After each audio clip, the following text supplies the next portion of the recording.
Bienvenue dans le podcast La croisée des chemins, à la croisée de la science et de l'invisible.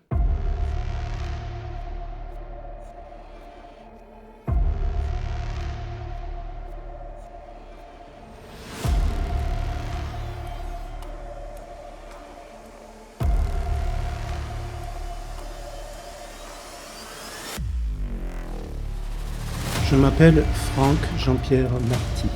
Je suis thérapeute, géobiologue, auteur et chercheur dans l'âme.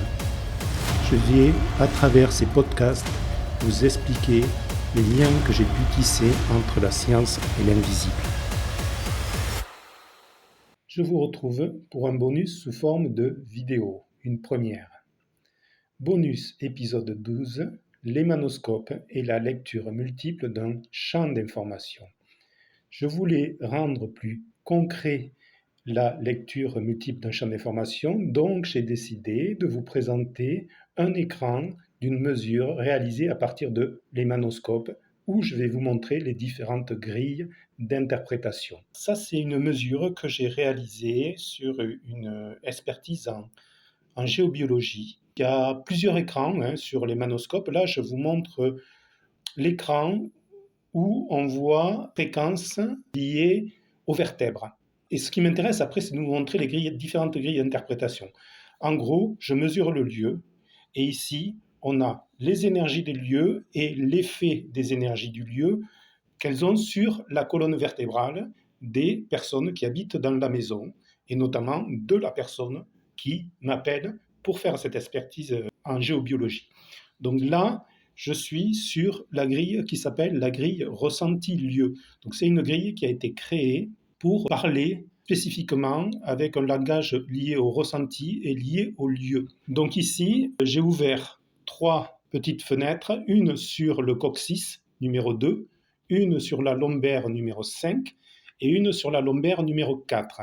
Donc c'est intéressant ici parce que vous allez voir que je suis toujours sur les mêmes vertèbres, mais en fonction de la grille d'interprétation que je vais choisir, je ne vais pas avoir les mêmes phrases, et donc je pourrai avoir une lecture différente. Donc ici, voilà, je suis sur la grille de ressenti-lieu. Qu'est-ce que ça me raconte ? Alors, ça me raconte, par exemple, que la personne subit le lieu. C'est marqué ici. Donc on subit le lieu. C'est pour ça qu'elle m'appelle d'ailleurs. Depuis qu'elle est sur le lieu, elle n'a plus beaucoup de motivation. C'est une personne qui arrive dans la région et du coup qui se retrouve toute seule.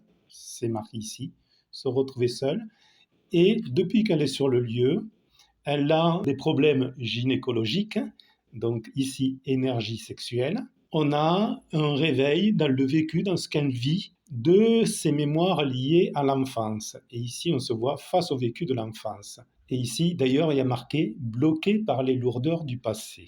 Donc maintenant, je vais passer sur la grille « mémoire de l'enfance ». Donc vous allez voir et vous allez remarquer que les phrases situées dans les fenêtres changent. Donc ici, les phrases ont changé. Donc qu'est-ce que je peux lire ? Donc c'est une personne qui a subi pendant son enfance des maltraitances et notamment des abus. Donc ici, on voit maltraitance. On voit conflit avec un parent, mère absente. À partir de ces phrases-là, je n'ai pas mis toutes les phrases, mais il y a quelques phrases où on peut reconstituer l'histoire de l'enfance de cette personne, c'est-à-dire de la personne qui m'a appelé pour faire l'expertise en géobiologie. Maintenant, je vais passer sur la grille mémoire ancêtre.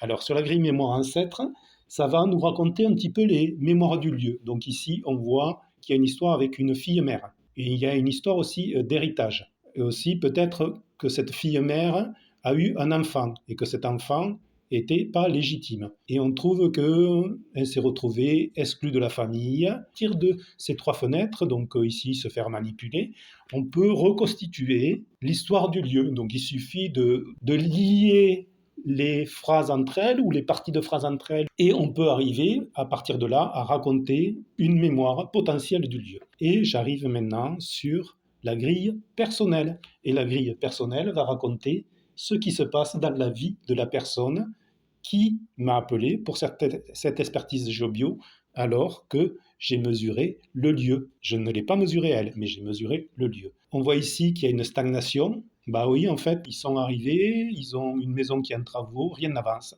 ça stagne. un manque de motivation, envie de rien faire.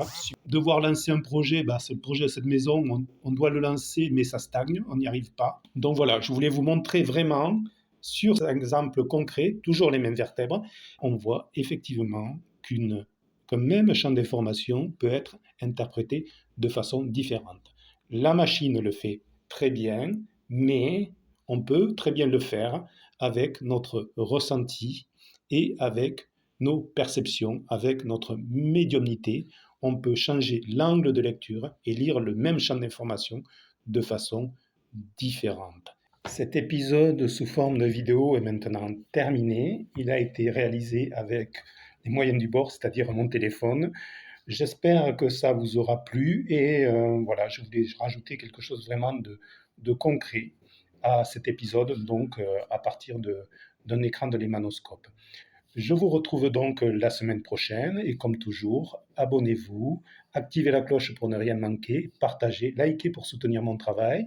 Si vous voulez faire des commentaires, connectez-vous à mes réseaux sociaux et puis je vous souhaite une bonne semaine et je vous dis à la semaine prochaine.